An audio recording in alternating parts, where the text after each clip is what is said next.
Once the reactor starts operating, it produces a tremendous amount of heat while it's operating, but even when you shut it down, it keeps generating heat. What is the heat coming from? It's coming from the radioactivity of the fission products, which cannot be stopped. So it means that even after this reactor is shut down, you still have to cool the reactor or it will overheat and you will have a serious accident, a potentially catastrophic accident, even though the stuff is completely shut off.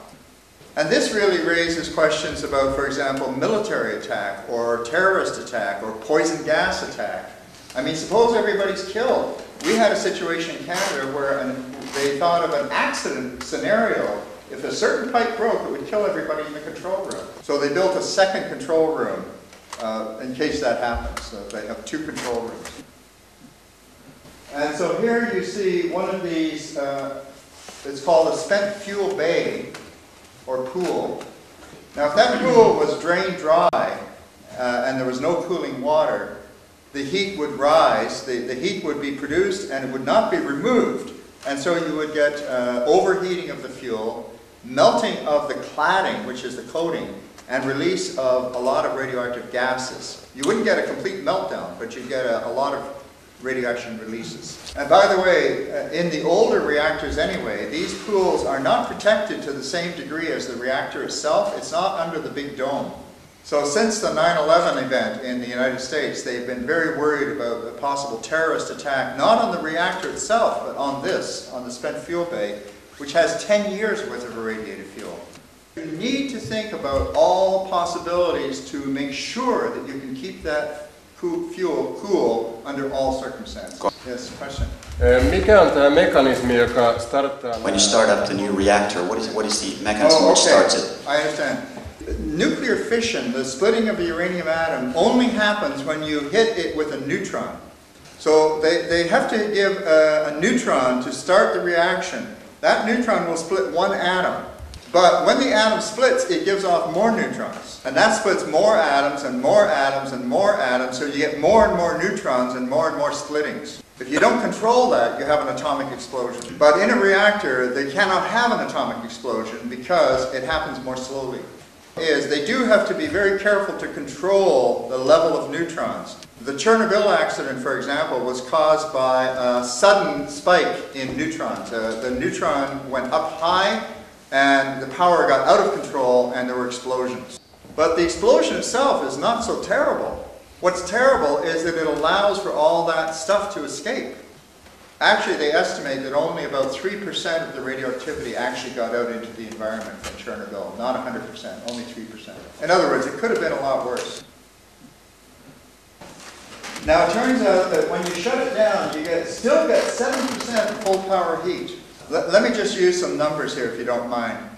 You're planning here in this region to build a reactor which is 1,800 megawatts. Let's say 2,000.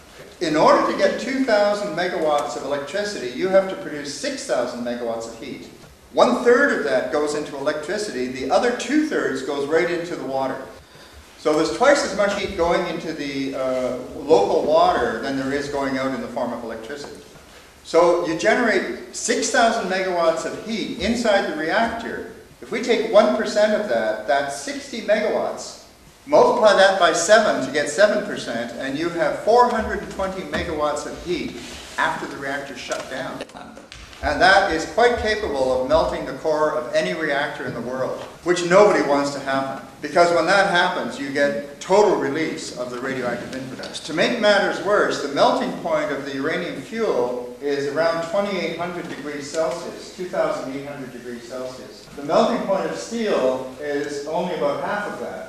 So it means that when the reactor core melts, it melts through everything else as if it was butter. But it doesn't happen that fast. It happens over a period of days. At 3 Mile Island, they managed to stop it after 2 days. Only a quarter of the core had melted. And if they had not been able to stop it after 2 days, it would have gone all the way. So this has an important financial question attached to it, and that is why the insurance companies won't give you insurance. Every insurance company in the world has in their policies a nuclear exclusion clause. It's a clause which says you are not covered in the event of a nuclear accident. And the reason is simply because the cost of covering such damages would be completely beyond any possibility to pay. The owner has limited liability, but all the component manufacturers have no liability. And the feeling is, in both the industry and government, that without this law, the nuclear industry would not exist.